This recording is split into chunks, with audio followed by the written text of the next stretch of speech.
आदरणीय प्रधानमंत्री जी, आपको नमस्कार, सादर प्रणाम। आज मैं बेहद व्यथित हूँ और मैं सीधे आपसे बात करना चाहता हूँ। अगर मुझसे कोई हिमाकत हो जाए, कोई भूल हो जाए तो मुझे माफ़ कर दीजिएगा। दिल्ली में अगले हफ्ते से घर घर राशन पहुँचाने का काम शुरू होने वाला था।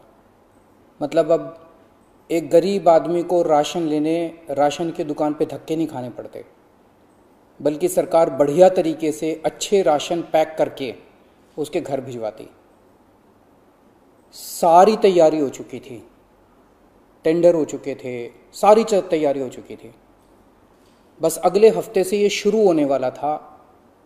ये क्रांतिकारी कदम होने वाला था और अचानक आपने 2 दिन पहले इसको रोक दिया। क्यों सर? आपने ऐसा क्यों किया? पिछले 75 साल से इस देश की गरीब जनता राशन माफिया का शिकार होती आई है। पिछले 75 सालों से हर महीने फाइलों में जनता के नाम का राशन जारी होता है, पर उनको मिलता नहीं है। अधिकांश राशन चोरी हो जाता है। ये राशन माफिया बहुत ताकतवर है सर, बहुत ताकतवर। आज से 17 साल पहले मैंने इस माफिया के खिलाफ आवाज उठाई थी, इस माफिया को ललकारने की हिम्मत की थी। तब मैं दिल्ली की झुग्गियों में, एक एनजीओ में काम किया करता था। उन झुग्गियों में गरीबों को उनका राशन नहीं मिलता था, उनका राशन चोरी हो जाता था। तब हमने हिम्मत की गरीब लोगों को उनका राशन दिलवाने की। नतीजन हम पर 7 बार खतरनाक हमले हुए और एक बार तो इन लोगों ने हमारी एक बहन का गला काट दिया, लेकिन भगवान की दया से वो बच गई उस वक्त। तब मैंने कसम खाई थी कि इस व्यवस्था को अपने जीवन में कभी ना कभी जरूर ठीक करूंगा। तब तो दूर दूर तक सपने में भी नहीं सोचा था कि एक दिन दिल्ली का सीएम बन जाऊंगा। पर कहते हैं ना कि जब आप निस्वार्थ भाव से कोई संकल्प करते हैं तो ऊपर वाला भी अपने तरीके से आपका संकल्प पूरा करने में मदद करता है।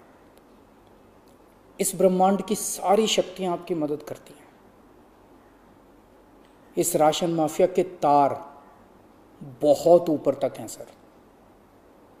75 साल में आज तक कोई सरकार इस माफिया को खत्म करने की हिम्मत नहीं कर पाई। दिल्ली में पहली बार एक सरकार आई है जिसने ये हिम्मत दिखाई है। अगर ये घर घर राशन व्यवस्था लागू हो जाती ना सर, ये राशन माफिया खत्म हो जाता। पर देखिए ये राशन माफिया कितना ताकतवर निकला। दिल्ली में ये योजना अगले हफ्ते से लागू होने वाली थी और 1 हफ्ता पहले इन्होंने इसको खारिज करवा दिया। आपने ये कह के हमारी स्कीम खारिज की है कि हमने केंद्र सरकार से इसकी अप्रूवल नहीं ली। ये गलत है सर। हमने एक बार नहीं, 5 बार आपकी अप्रूवल ली है। ये रही सारी चिट्ठियां। केंद्र सरकार को हमने इतने सारे खत लिख के बताया कि हम ये योजना दिल्ली में लागू करने जा रहे हैं। कानूनन हमें दिल्ली में ये स्कीम लागू करने के लिए केंद्र सरकार की कोई अप्रूवल लेने की जरूरत नहीं है। कानूनन इस स्कीम को लागू करने के लिए राज्य सरकार पूरी तरह से सक्षम है। लेकिन हम केंद्र सरकार के साथ किसी तरह का कोई विवाद नहीं चाहते थे, इसलिए हमने एक बार नहीं 5 बार आपका अप्रूवल लिया है सर। मार्च के महीने में हमारी योजना पे आपकी सरकार ने कुछ आपत्तियां लगाई, हमने आपके सारे ऑब्जेक्शन पूरे कर दिए। जैसे हमने इस योजना का नाम मुख्यमंत्री घर घर राशन योजना रखा था। आपने ऑब्जेक्शन लगाया कि हम इस योजना का नाम मुख्यमंत्री के नाम से नहीं रख सकते। हमारा मकसद अपना नाम चमकाने का नहीं था, हमारा एक ही मकसद था किसी भी तरह से ये स्कीम लागू हो और गरीबों को उनका राशन मिलने लगे। हमने आपकी बात मान ली, हमने स्कीम से नाम ही हटा दिया, और भी आपने जितने ऑब्जेक्शंस किए हमने सारे मान लिए।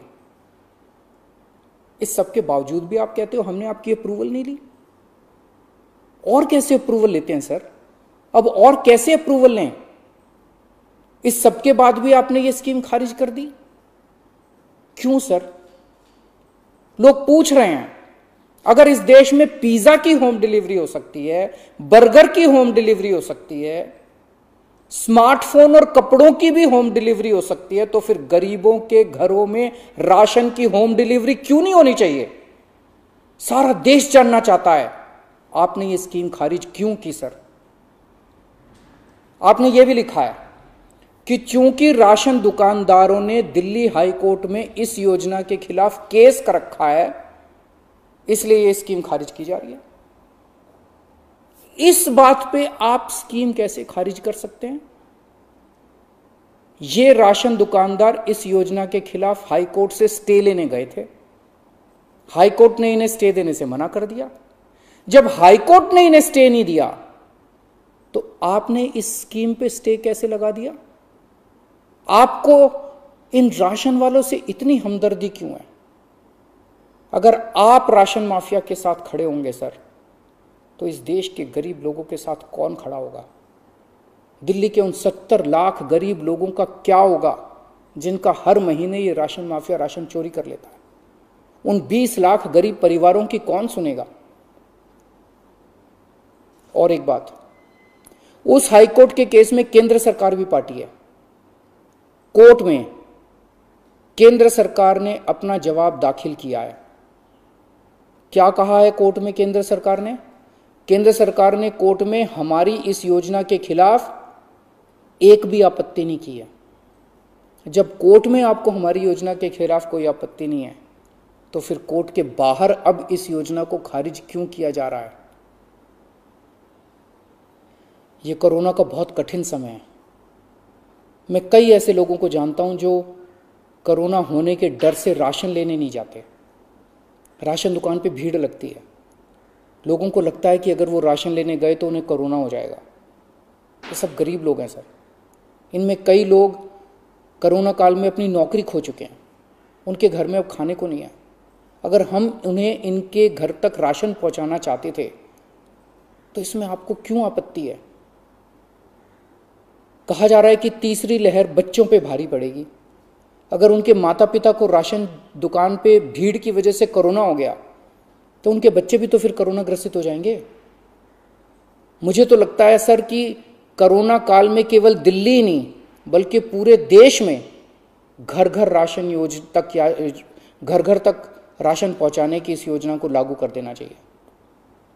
ये दुकानें सुपर स्प्रेडर हैं। राशन की दुकानों पे लगने वाली भीड़ से बचा जा सकेगा। कितने ऐसे बुजुर्ग हैं सर जो राशन की दुकान से राशन लेने नहीं जा सकते? कितनी ऐसी गर्भवती महिलाएं हैं जो राशन की दुकान से राशन नहीं ला सकती? अगर हम उनके घर राशन पहुंचाना चाहते हैं तो इसमें क्या समस्या है? केंद्र सरकार के कुछ ऑफिसर कह रहे हैं कि इस स्कीम के खारिज होने का असली कारण यह है क्योंकि केंद्र सरकार का राशन है। यह योजना लागू करके दिल्ली सरकार को इसका श्रेय क्यों मिलना चाहिए? सर यकीन मानिए, यह काम मैं रत्ती भर भी क्रेडिट के लिए नहीं कर रहा। मेरा सिर्फ एक ही मकसद है, किसी भी तरह गरीबों को उनका पूरा राशन मिले।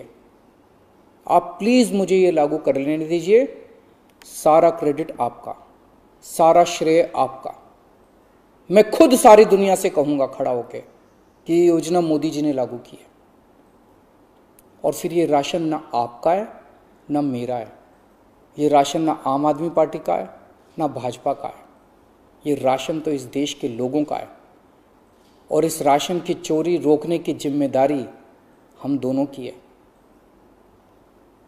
इस वक्त देश बहुत भारी संकट से गुजर रहा है। ये वक्त एक दूसरे का हाथ पकड़ के मदद करने का है। ये वक्त एक दूसरे से झगड़ने का नहीं है। लोगों को लगने लगा है कितनी मुसीबत के समय भी केंद्र सरकार सबसे झगड़ रही है। आप ममता दीदी से झगड़ रहे हैं, झारखंड सरकार से झगड़ रहे हैं, आप लक्षद्वीप के लोगों से झगड़ रहे हैं, महाराष्ट्र सरकार से लड़ रहे हैं, दिल्ली के लोगों से लड़ रहे हैं, किसानों से लड़ रहे हैं। लोग इस बात से बहुत दुखी हैं सर कि केंद्र सरकार सबसे लड़ रही है। ऐसे देश कैसे चलेगा? आप हम सबसे क्यों लड़ रहे हैं? हम सब आपके ही हैं, हम सब भारतवासी हैं।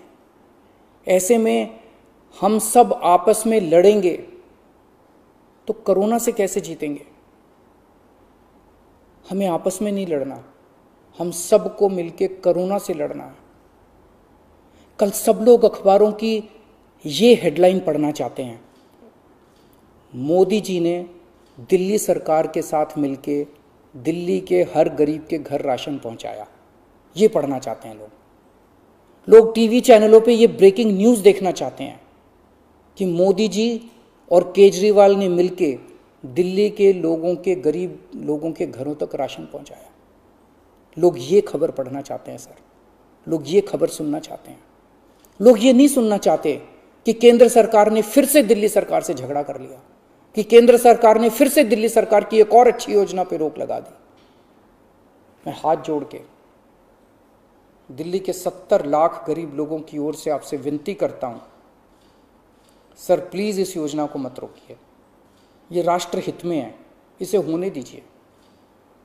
आज तक राष्ट्रहित के सभी कामों में मैंने आपका साथ दिया। मैंने हमेशा कहा है कि राष्ट्रहित के किसी भी काम में राजनीति नहीं होनी चाहिए। अगर कोई विपक्षी पार्टी की सरकार भी राष्ट्रहित में कोई काम करती है, हम उसका साथ देते हैं। राष्ट्रहित के इस काम में आप भी हमारा साथ दीजिए सर। अभी तक की सरकारों ने देश के गरीब लोगों को 75 साल तक राशन की लाइन में खड़ा रखा। इन्हें और अगले 75 साल राशन की लाइनों में खड़ा मत कीजिए सर, नहीं तो ये लोग मुझे और आपको कभी माफ नहीं करेंगे। जय हिंद।